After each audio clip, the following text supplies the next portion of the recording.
जय माता रानी दोस्तों, आप सभी का बहुत बहुत स्वागत है आपके अपने चैनल राधा कृष्ण ऑफिशियल में। उम्मीद करती हूँ आप लोग बहुत अच्छे होंगे।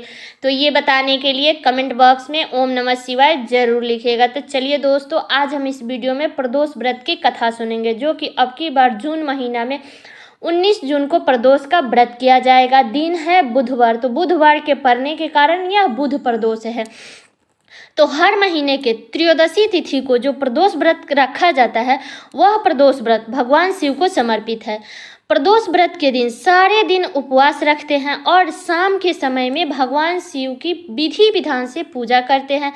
फिर चंद्रमा को अर्घ्य दे करके आप अपना व्रत, जो भी लोग व्रत रखते हैं वो लोग अपना व्रत खोल सकते हैं। तो शाम के समय में, प्रदोष काल के समय में भगवान शिव की पूजा करने से साधक को शुभ फल की प्राप्ति होती है।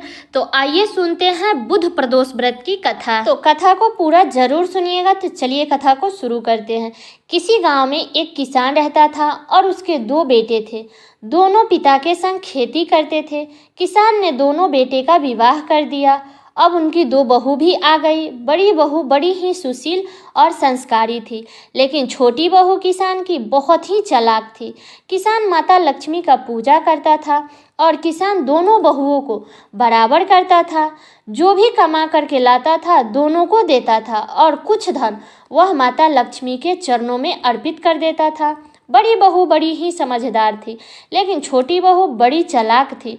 छोटी बहू देखती कि उसका ससुर माता लक्ष्मी के मंदिर में पैसा रखता है, तो जब ससुर पैसा रख करके चला जाता तो छोटी बहू कुछ पैसा माता लक्ष्मी के मंदिर से चुरा लेती थी।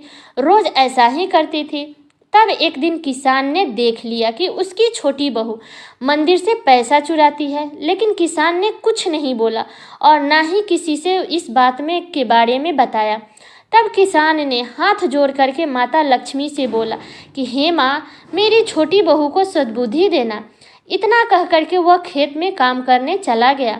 तभी एक बुढ़िया का रूप धारण करके माता लक्ष्मी किसान के घर आई। तभी दोनों बहू ने घर से बाहर आई। तब बुढ़िया बोली कि मुझे बहुत तेज भूख लगी है, यदि तुम मुझे भोजन बना करके करा दो तो बदले में मैं तुम्हें ढेर सारा आशीर्वाद दूंगी। तभी बड़ी बहू बोली कि हे माता, मैं अभी भोजन बना करके लाती हूँ। तभी छोटी बहू बोली कि माता, मैं भी आपके लिए भोजन बना करके लाती हूँ। तब दोनों बहुओं ने भोजन बनाया और दोनों बहुओं ने बुढ़िया को भोजन कराया। तब बड़ी बहू ने सादा खाना बनाया जैसे प्रसाद हो, और छोटी बहू ने खीर, पूरी, हलवा बनाई थी। दोनों बहू ने बुढ़िया को खिलाया। बुढ़िया ने बड़ी प्रेम से खाई।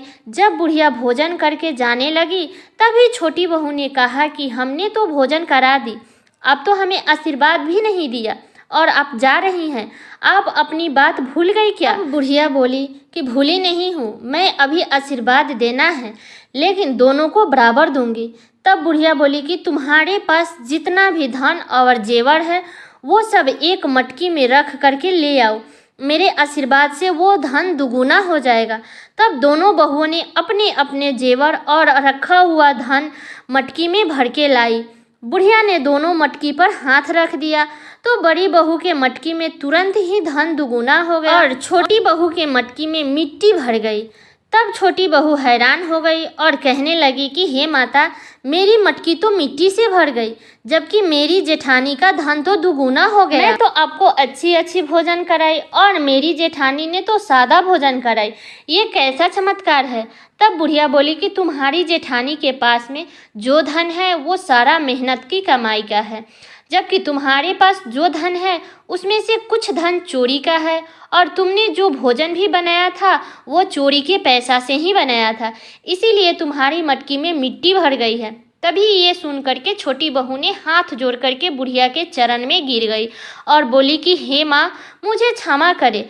तब माता लक्ष्मी ने साक्षात दर्शन दिया और कहा कि चोरी बेईमानी नहीं करनी चाहिए, क्योंकि छोटी बहू ने जैसा किया था उसको आशीर्वाद वैसा ही माता लक्ष्मी ने दिया था। फिर माता लक्ष्मी ने छोटी बहू को माफ़ किया और उसका इंसाफ किया और बोली कि ईमानदारी अपनाओगी तो जैसा चाहोगी वैसा पाओगी।